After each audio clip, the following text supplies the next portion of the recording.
Alright, so I got a call. This gutter's falling down, and if you look, sorry about the, yeah, got water coming out. If you look behind, you can see just how rotten the fascia is. It's supposed to be 18 degrees the next few days, so we're gonna just take that down and maybe get it prepared, figure out how much we need to get painted and replace either on a warmer day or in the spring.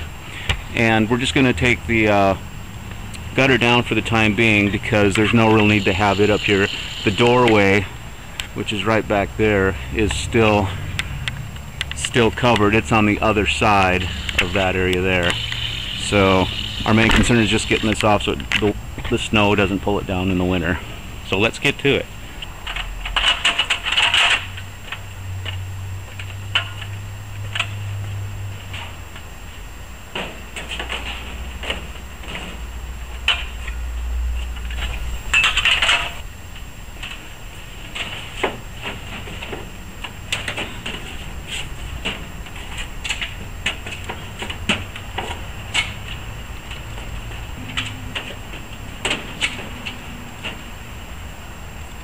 I think what I'll have you do is, you go to the right end, the part that's sagging, these nails are holding it on.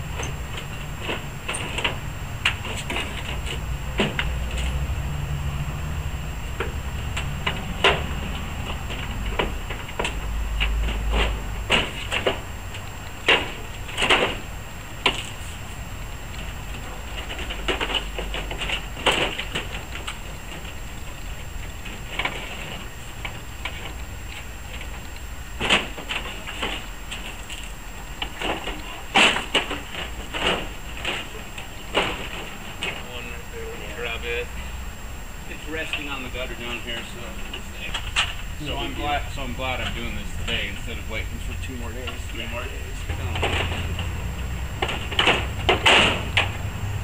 Alright, go ahead and climb under. I got this.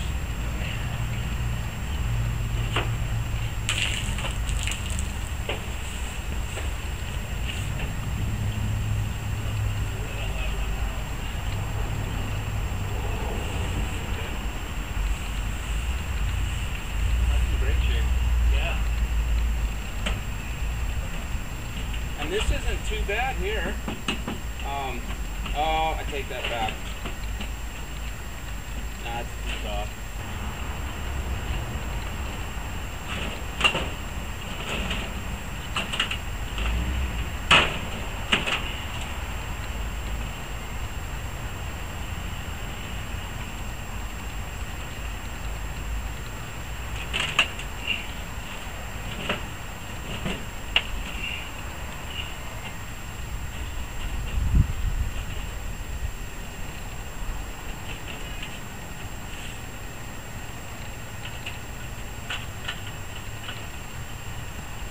Alright, well, what we've got, this end is really rotten. Just above that first window there, it starts getting a little better, but that wood is still really soft. What you do is you take the end of either a screwdriver or some tool like this, and if you can press in more than what you think is feasible, that means your board is just too soft, it's decayed too much. Otherwise that last would have been salvageable, but providing we're doing this front piece anyway, it's best just to take care of the whole thing. Minimal cost to do that for the materials.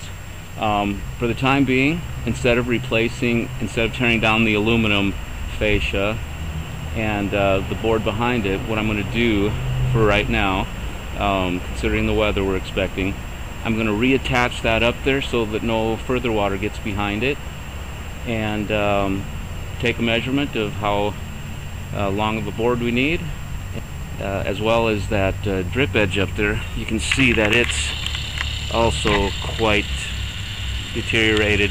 One of the pictures I thought it might be able to just be sanded, but it's pretty bad. As long as we're going to redo this, again, very minimal cost to those materials. Just thought I'd show again just how bad this actually is. That's pretty bad, and there's a pretty high probability whenever they put this up there, that was probably just as bad. Otherwise, Rotter would not have been able to get back there behind this. Look at this, Jason, how bad this is here. Yeah, I saw that part. So I'm just going to insert this back above the drip edge, and then we'll leave that. And then once we have everything prepared, the wood, then we'll take this down and put the new up. Right. We'll wait for a warmer day. As long as this is, set up, it can go for the winter. The board, that board is just loose. Because it barely fits under there, doesn't it?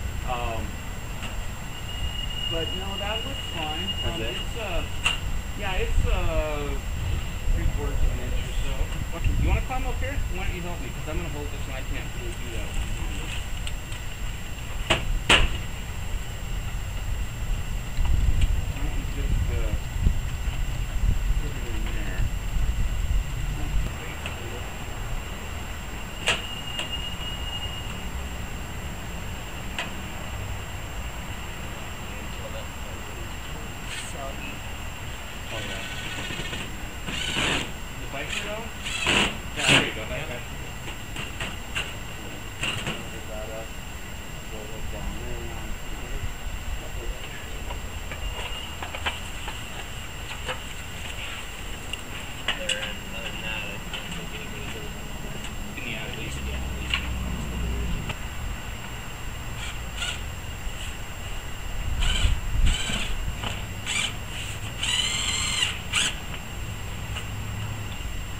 This whole back room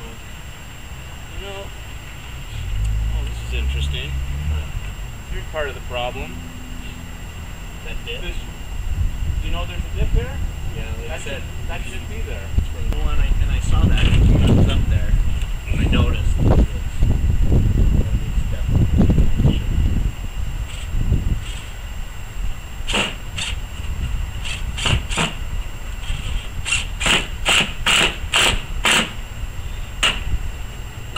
Good little catch though.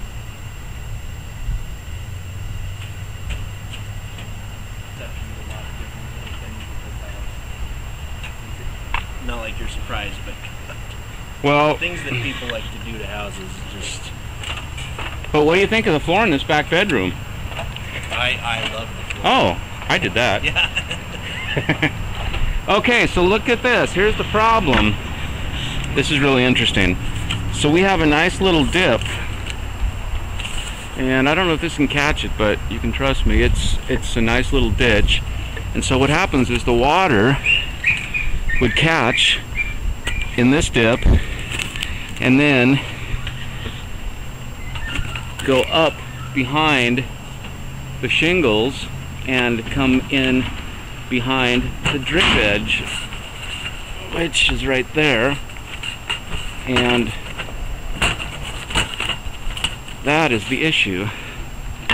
So alright, well, we'll get our measurements and reinstall this on a warmer day. Alright, so we're just taking the ladders down, and I noticed this big dip right here. There's the gutter, where the gutter was. I didn't get you, Jason, you don't have to worry. I noticed this dip, so I just hopped up here to take a look, and there's, let me see if I can reach in there. Sorry about the shakiness. But there's a big old hole in there. I'm guessing when they re-roofed it, there's the surface of the rest of the roof, and then you got that hole right there. When they re-roofed, instead of filling that hole in, we don't want to take the extra 2 minutes to do that. Let's just shingle right over the top of it. But in addition to that, this metal flashing, or metal fascia covering the shingles don't even protect the edge, so every time it rains there's water just going in behind this as well. I hate having to show customers that, and granted this has been like this a long time,